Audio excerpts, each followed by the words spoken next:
Opinion sans phare.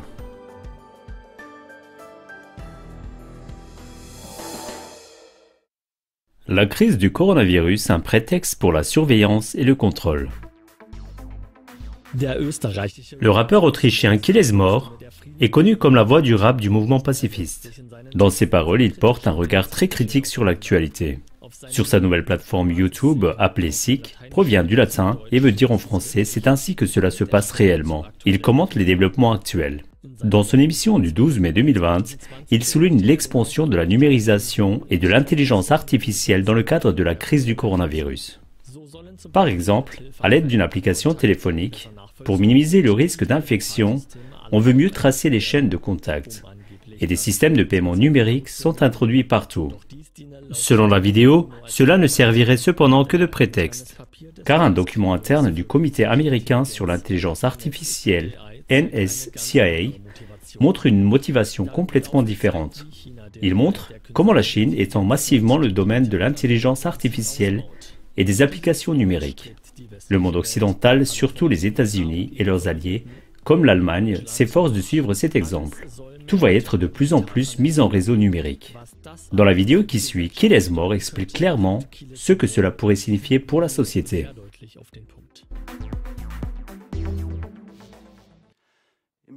Il se passe dans l'ombre du corona des choses que toi, tu ne dois pas savoir. Sous couvert de la lutte contre le virus, la liberté des citoyens est sacrifiée. Et les acteurs mondiaux de l'industrie technologique font avec ça également l'affaire de leur vie. Et soit dit en passant, ils posent également les jalons d'un avenir dans lequel ils pourront, en coopération avec les gouvernements, surveiller et contrôler complètement les gens. Oui, ça ressemble à une théorie de complot. Mais un document interne qui vient d'apparaître montre que tout ce qui se passe en ce moment fait le jeu de certains pouvoirs de façon suspecte. La NSCAI, une nouvelle institution américaine puissante, fondée récemment, a souhaité exactement ce qui se passe maintenant partout grâce au coronavirus. Et oui, ce n'est pas un hasard si vous n'en avez jamais entendu parler. Mais ça, nous allons le changer aujourd'hui. Après l'introduction, vous découvrirez ce que Google, Microsoft, Amazon, le Pentagone et bien d'autres ont à voir avec ce sujet et pourquoi ce sujet même va décider de la domination mondiale.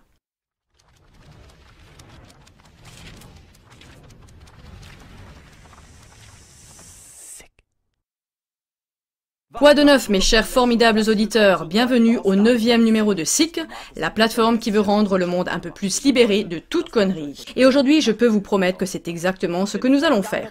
Parce que la machine à conneries de la propagande tourne à plein régime et que le pauvre petit coronavirus doit payer pour tous les rêves moites du grand frère. Et nous allons vous montrer aujourd'hui que ce n'est pas une coïncidence, mais que cela a été planifié depuis longtemps et que ce plan a maintenant reçu un énorme coup de pouce grâce à la crise.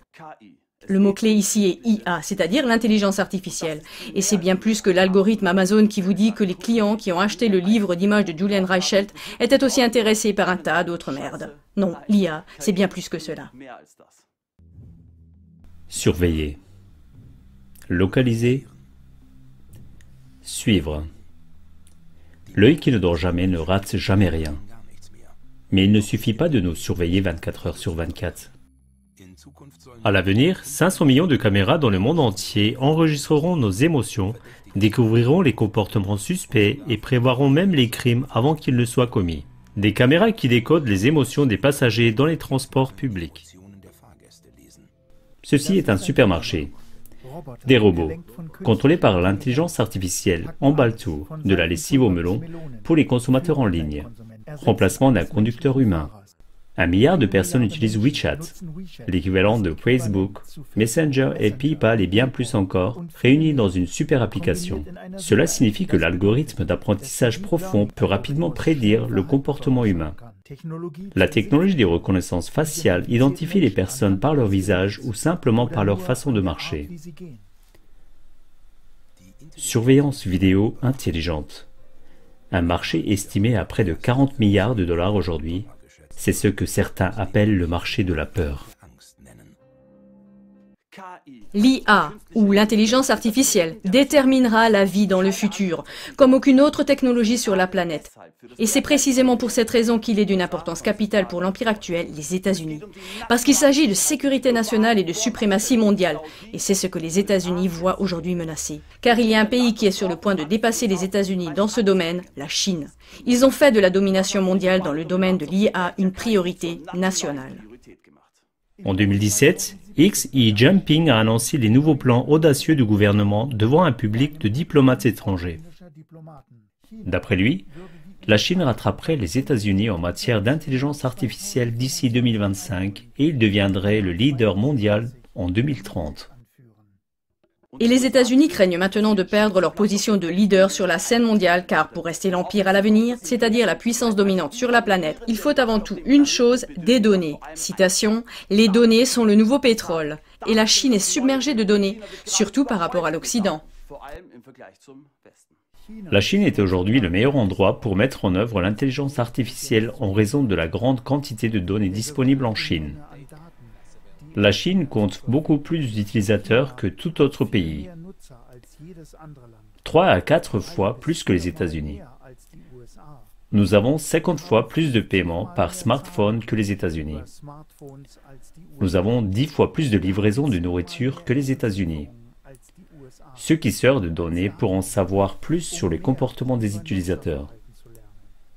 300 fois plus de vélos partagés. Et chaque vélo a toutes sortes de capteurs qui transmettront des données de cloud. Nous parlons de peut-être 10 fois plus de données que les États-Unis. Et l'intelligence artificielle fonctionne essentiellement sur des données. Et elle est pilotée par des données. Plus il y a de données, mieux l'intelligence artificielle fonctionne. Et bien sûr, il faut par tous les moyens possibles empêcher la Chine de dépasser les États-Unis dans le domaine le plus important de l'avenir. Et tous ceux qui connaissent les documentaires de Dirk Pollmann sur la guerre froide avec l'Union soviétique savent que les États-Unis sont prêts à tout pour éviter cela. Et après que la Chine a annoncé cette stratégie en 2017, les États-Unis ont naturellement dû agir. Alors, en 2018, ils ont fondé le National Security Commission on Artificial Intelligence, NSCAI en abrégé, qui devrait surtout faire avancer le développement de l'IA. Et c'est précisément ces derniers qui ont maintenant édité un document interne intitulé « Vue d'ensemble du paysage technologique chinois ». Il montre sur 124 pages comment la Chine surveille et scanne toute la population à l'aide de l'IA et pourquoi ils sont largement en avance sur les États-Unis. Ils décrivent les deux systèmes et concluent qu'ils perdront la bataille sur le champ de bataille le plus important du futur, l'IA, s'ils arrêtent de surveiller, de numériser, d'augmenter les contrôles, s'ils ne deviennent pas finalement plus forts que la Chine. La société doit être transformée et ces anciens systèmes encombrants, comme on les appelle dans le document, doivent être abolis d'urgence pour pouvoir faire jeu égal. Donc, les anciens systèmes tels que l'argent liquide. Les Américains utilisent encore principalement des moyens de paiement en espèces et des cartes de crédit, et malheureusement trop peu de données sont générées, mais c'est exactement ce qu'on veut rassembler et évaluer. Les Chinois en revanche, exemplaires comme ils sont, utilisent presque exclusivement des portefeuilles numériques, des applications pour smartphone ou payent directement avec un scanner facial totalement contrôlable et traçable. Une société qui a dépassé les cartes de crédit fait maintenant ses courses dans des magasins sans caissier où la devise est la reconnaissance faciale. Un autre gros inconvénient aux États-Unis est que les gens aiment toujours aller dans les magasins pour faire leurs courses. Et là aussi, le NSCAI préconise que la fin du shopping personnel doit être annoncée. Car l'expérience de l'utilisateur pour les achats en ligne est excellente et la surveillance est sans faille. Car la Chine est également déjà très en avance dans ce domaine. Vu que la plupart des achats peuvent déjà être entièrement tracés, les habitudes et les préférences des gens peuvent également être beaucoup mieux enregistrées, analysées et évaluées. Le système de KFC se souvient même de votre visage et de vos préférences alimentaires. Il peut donc mieux vous proposer de nouveaux produits. Les États-Unis ont également été plus rapides dans le développement des voitures autonomes, mais les Chinois sont beaucoup plus avancés dans son implantation sur le marché. Le document souligne que les Américains sont trop attachés à leur propriété privée, à leurs voitures et que cela constitue un obstacle trop important à l'introduction généralisée des voitures autonomes. Et puis ces médecins ennuyeux, selon le NSCAI, il y a tout simplement assez de médecins aux États-Unis pour toute la population, ce qui est bien sûr un poison pour le domaine très important de la médecine, IA. La situation est bien différente en Chine, où il n'y a pas assez de médecins, et cela a conduit à une numérisation massive du système de santé, et dans le processus, une grande quantité de données sur la santé est accumulée, et celles-ci valent de l'or dans le domaine des données. C'est pourquoi la Chine se concentre de plus en plus sur ce qu'on appelle la télémédecine et l'IA pour les diagnostics, et cela me rappelle un peu le film Idiocratie. Vous avez une hépatite? Oh, quelqu'un ici ne se sent pas bien? Votre maladie nous intéresse. Et comme la plupart d'entre vous le savent peut-être déjà, la Chine dispose déjà d'une surveillance nationale et d'une reconnaissance faciale dans les villes intelligentes. En outre, des systèmes de crédit social et des algorithmes qui filtrent, analysent, catégorisent et notent chaque citoyen. Soit dit en passant, le NSCAI voudrait également introduire ce même système dans le monde occidental, mais cela se heurterait à une trop forte opposition. Ce désir démodé de respect de la vie privée, tout comme les lois sur la protection des données, gêne cette mise en œuvre. La direction dans laquelle je veux aller est mon affaire, et celle de personne d'autre. USA. Et c'est précisément la raison pour laquelle ils appellent à la coopération entre les entreprises et les gouvernements, pour qu'ensemble nous puissions enfin abolir ces lois sur la protection des données pour mettre en place une surveillance de masse. Et donc tous ces obstacles, l'argent liquide, la protection des données, la vie privée, le trop grand nombre de médecins, les voitures personnelles, etc. Toutes ces choses sont appelées le vieux système, qui malheureusement fonctionne encore trop bien. Cela fait obstacle au développement de l'IA, et c'est précisément la raison pour laquelle il conclut que les États-Unis devraient non seulement suivre l'exemple chinois, mais même le surpasser. Ainsi, tout ce dénigrement de surveillance de la Chine dont vous entendez toujours parler n'est rien d'autre que de la pure désinformation. Car il y a quelques décennies, la RDA avec la Stasi en était l'exemple négatif. Puis, après la chute du mur, la NSA a fait paraître la Stasi comme une fête d'anniversaire d'enfants. Et aujourd'hui, on prétend qu'il y a des démocraties libres à l'ouest et des méchants États de surveillance à l'est. Alors que les États-Unis aimeraient être meilleurs que l'État chinois de surveillance, c'est ça le but du NSCAI, et c'est malsain. Et vous vous demandez sûrement, s'il vous plaît, ça c'est sûrement le produit d'un think tank, ça ne m'intéresse pas ce qu'il dit. Tout simplement parce que le NSCAI n'est malheureusement pas n'importe quel petit club. Cela devient clair quand on regarde qui est impliqué. Son responsable est Eric Schmidt. Oui, Eric Schmidt, l'ancien directeur de Google, puis d'Alphabet, bien sûr de Bilderberg, et maintenant directeur du NSCAI. Et on ne passe pas d'une entreprise les plus puissantes du monde à une organisation inconnue s'il n'y a pas quelque chose de vraiment important derrière. Mais il y a plus. Son adjoint est Robert O'Rourke, un militaire de haut rang qui a servi sous Obama et Trump, entre autres, et qui était un gros bonnet du Pentagone. Et puis, il y a un autre candidat particulièrement digne de confiance et dont on ne se méfie pas. Chris Darby, le PDG d'InQtel. Pour ceux d'entre vous qui ne le savent pas, c'est la branche investissement de la CIA qui a financé des sociétés aussi sympathiques que Palantir, qui veulent maintenant surveiller les citoyens avec le gouvernement.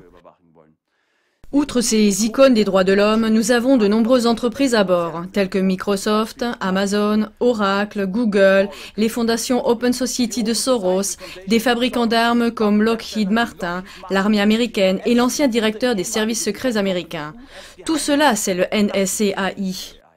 Et non, ce n'est pas une coïncidence. Si vous n'en avez jamais entendu parler, c'est intentionnel. Et ce sinistre mélange d'agences de renseignement du Pentagone et de Silicon Valley travaille à faire des États-Unis un état de surveillance orwellien. Avec, citation, des rues pavées de caméras, car la surveillance de masse est l'un des premiers et meilleurs clients pour l'IA et une application tueuse pour le deep learning. 2 fois mieux, non? Et maintenant, nous avons le coronavirus. Et d'un seul coup, tant de problèmes sont résolus comme par enchantement sur le chemin de l'état de surveillance IA. C'est vraiment étonnant de voir comment le virus profite à ses plans, n'est-ce pas? Je veux dire que les gens achètent beaucoup moins ou rien dans les magasins. Merci le confinement. Et le commerce en ligne entièrement traçable est en plein essor et Amazon est en train de battre tous les records. Microsoft et d'autres géants s'épanouissent également dans la crise. L'argent liquide, qui de toute façon a toujours été une épine dans le pied des puissants, est maintenant transformé en transporteur de virus et tout se déplace vers les services de paiement en ligne. Et Peter Thiel, le fondateur de PayPal et PDG de Palantir, a déclaré un jour « Je ne crois plus que la liberté et la démocratie soient compatibles. De plus, la vie privée ne joue tout à coup plus aucun rôle et l'application smartphone de surveillance est même exigée par les citoyens eux-mêmes. Oui, les gens veulent même envoyer eux-mêmes leurs données de santé au gouvernement. Il est intéressant de noter que ce sont exactement celles que le NSCAI juge si précieuses. Les véhicules autonomes sont désormais également encouragés car aucun conducteur contagieux ne doit s'y asseoir et les lois lois visant à faire passer toutes ces mesures le plus rapidement possible sont appliquées à une vitesse folle, comme dans toutes les crises, dans une pure peur du coronavirus, et personne ne s'en aperçoit. Avec le coronavirus, il dispose donc des conditions optimales pour faire avancer l'agenda de l'IA. Et le patron de Microsoft nous le résume ainsi. Nous avons vu autant de numérisation de l'économie en 2 mois que nous n'en voyons normalement en 2 ans. C'est drôle, non? Alors que nous nous préoccupons de la santé des gens, des structures puissantes construisent déjà le monde de demain et font avancer leur propre agenda. Ils peuvent le faire sans être dérangés. C'est tout à fait par hasard que les conseillers des multinationales du NSCAI sont assis à la Maison-Blanche. Ainsi, les mêmes personnes qui réclament plus de surveillance, plus de numérisation et l'abrogation des lois sur la protection des données conseillent le gouvernement sur les mesures par rapport au coronavirus, sur l'assouplissement des restrictions, les applications de surveillance. C'est ce que j'appelle un jackpot. Et même si nous n'avons jamais entendu parler du NSCAI, nous tombons dans leur campagne de propagande sans même nous en rendre compte. Nous sommes bombardés par les solutions humanistes qu'ils nous réservent et les médias en sont pleins.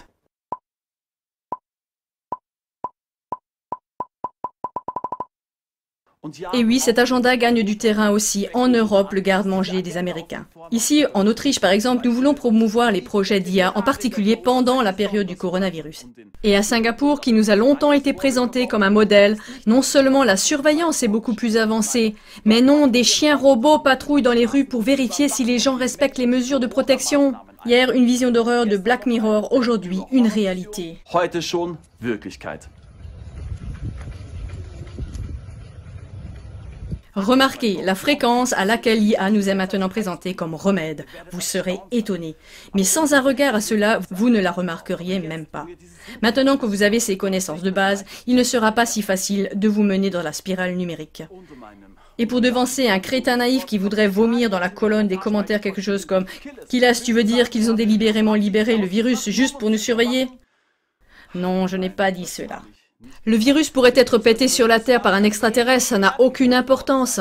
Mais une chose est sûre, nous devons être sacrément vigilants, car certaines puissances tentent d'exploiter cette situation pour mener à bien leur agenda. Et cet agenda vise à mettre en place un état de surveillance IA global.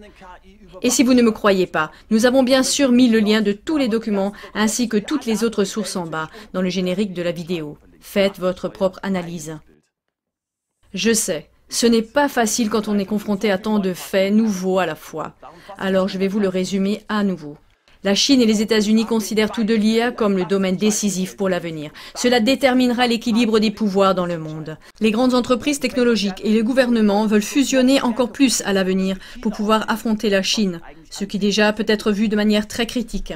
Mais par-dessus tout, ces technocrates ne veulent pas seulement orienter la société dans une direction semblable à la Chine, ils veulent même dépasser la Chine, juste pour maintenir leur suprématie. Vous vous rendez compte de ce que ça signifie? En Chine, il existe non seulement une surveillance complète avec reconnaissance faciale, mais aussi un système de crédit social qui classe chaque citoyen en catégories. Cela détermine ce qu'on peut acheter ou non, si tu as toujours le droit de voyager, de réserver un hôtel, d'obtenir un billet de train, etc. Et toute critique est rendue impossible, car un mauvais score te catapulte hors de la société. Sous prétexte de lutter contre les terroristes et les fanatiques religieux, Pékin élabore un plan global pour protéger la province. On prévoit que plus de 600 millions de caméras seront installées d'ici 2020, qui servent également à rappeler aux gens que l'État les surveille. Et l'intelligence artificielle a augmenté leur capacité à scanner le pays à la recherche de signes de troubles. Un système qui récompense ou punit. Les meilleurs méritent une place au tableau d'honneur, ils deviennent la fierté de toute une nation. Cependant, les mauvais citoyens notoires sont difficiles à trouver en Chine.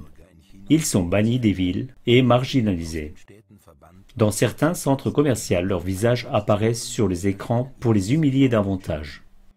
Un avenir qui récompense la fidélité au parti et fait taire ses critiques pour établir un état de surveillance totale. Et le NSCAI veut même faire encore plus. Les gouvernements, les services secrets et Silicon Valley travaillent ensemble sur ce sujet en ce moment même. Je veux dire que par rapport à cela, les livres Le meilleur des mondes et 1984 sont ridicules. C'est comme l'histoire de la grenouille dans l'eau. On fait cela étape par étape et degré par degré, et les gens naïfs ne remarquent même pas que l'eau commence lentement à bouillir. Jusqu'à ce que la liberté meure en silence. Et oui, Je sais, il y a toujours de bonnes raisons pour l'état de surveillance. Un coup, ce sont les attaques terroristes, un coup de petits criminels malveillants, et maintenant, c'est la pandémie.